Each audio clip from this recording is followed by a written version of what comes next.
How in the world do you start a photography business? Hi, I'm Kate Byers. I've been in my photography business for the last 15 years, and I do have some tips and tricks for you to help you start when you just don't know where to begin. In this video, I'm going to give you 5 steps to start your photography business right now. By the end of a month or so, you should be in a great place to go ahead and launch, no problem, with the confidence you need to start getting those first paying clients. Thing number 1, it may seem obvious, you need to have a portfolio. But when you're thinking about that, it may seem really daunting and really intimidating. I'm going to give you my quick hack for knocking out this portfolio and just getting it done.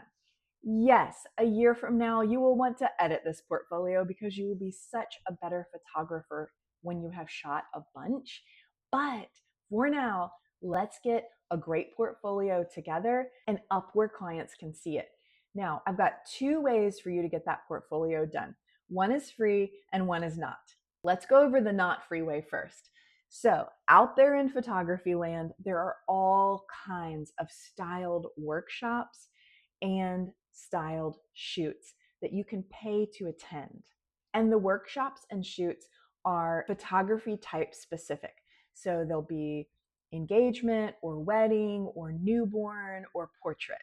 What you're going to do is you are going to enroll yourself in one of these, and you're going to make sure that during the course of the weekend, you shoot enough images to have 10 to 15 good images. Now, I hope I just allayed your fears a little bit, because 10 good images out of a weekend is totally doable. And that is all that I recommend that you have in your first portfolio. You do not need multiple galleries going on. You do not need a very complicated website where you have to click a million times to see all the photos. You just need 10 to 15 photos that show your style and show the kind of client that you want to book.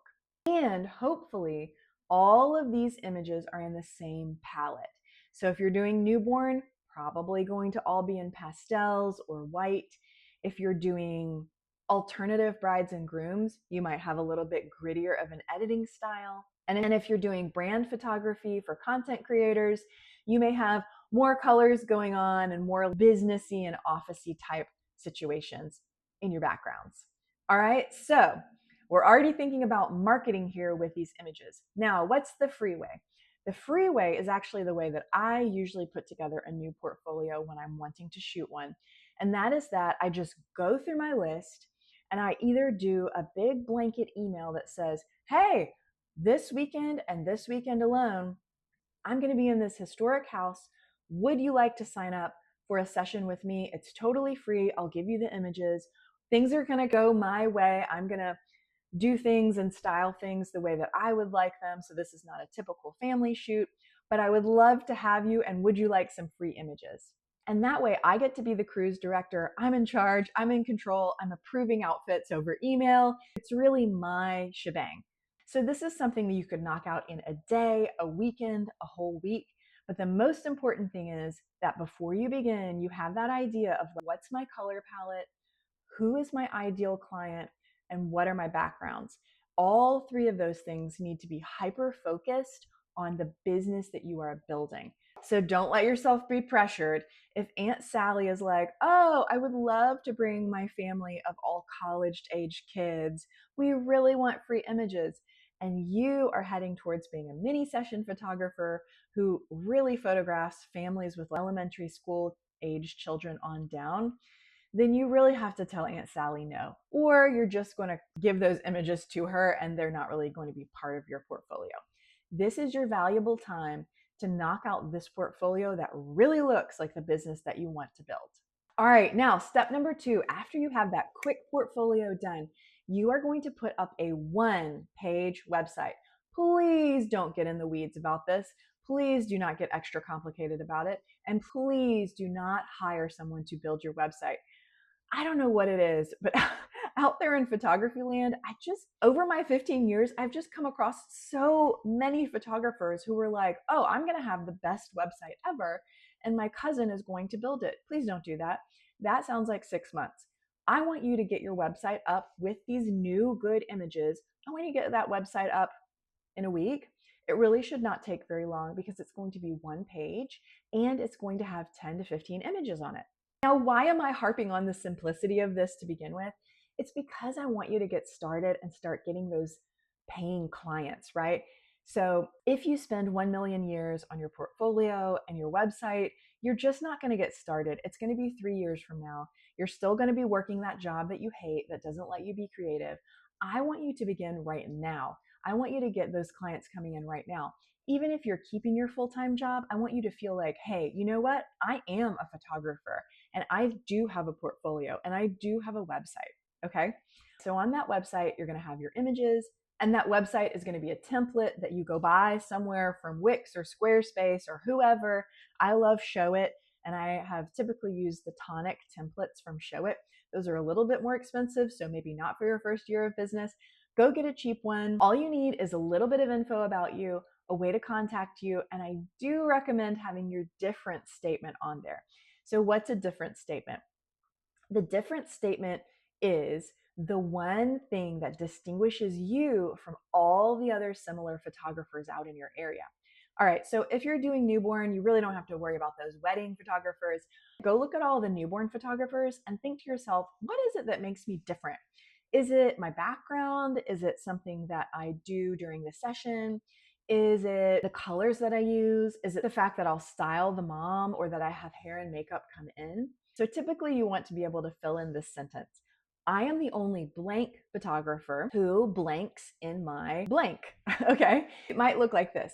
I am the only family photographer who has a background in Reggio Emilia early childhood education in my city, okay? You can just go look at all the other photographer websites and verify that that's true. Putting that on your website, even if it's sort of like a no-brainer thing, like I'm a mom who's a newborn photographer. Even if it's just like something like that, people will read that and it will place you in their minds as someone who is different and not just the same as the other people. All right, so that's it. That's your whole website, one page, contact, about 10 to 15 images.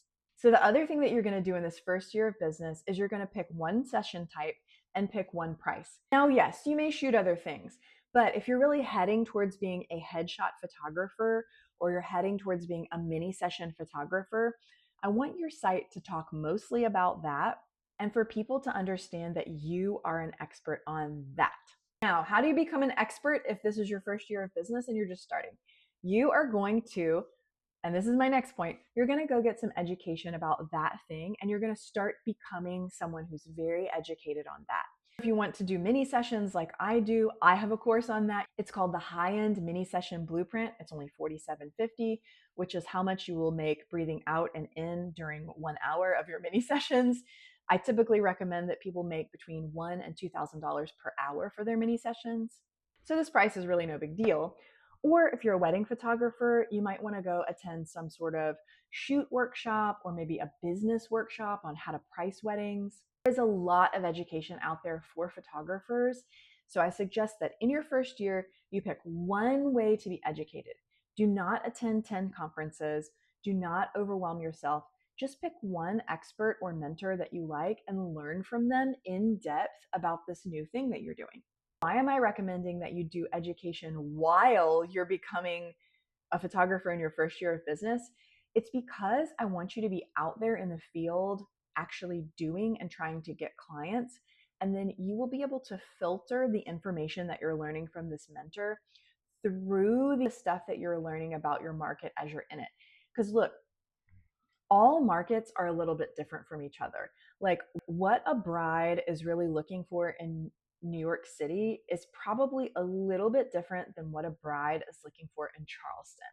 Or what mini session families want from me in my metro area, which is on the East Coast, is totally different from like the West Coast and the Pacific Northwest. In fact, I have a friend who lives in the Pacific Northwest, and we've talked back and forth a little bit about family photography. And it just works totally differently. Like people have very different expectations of how often they will shoot with a photographer, what they're going to get out of it, where they're using it. It's all different. So I want you to be able to run what you're hearing from the mentor through the real life filter of what you are seeing and hearing in real life. Okay, if you need more about this or this kind of went by really fast, I do have a freebie for you. It is my first year photographer checklist. It's linked below and you can download it for free just to kind of summarize what we have gone over here and give you a little bit of a cheat sheet going forward. Don't forget to subscribe. I do drop one video every single day about how to start and grow your photography business. I can't wait to hear how your photography business goes this year. If there's anything that seems unclear, just drop a comment. I read them all, and I might make a video to answer your question at length. See you guys tomorrow.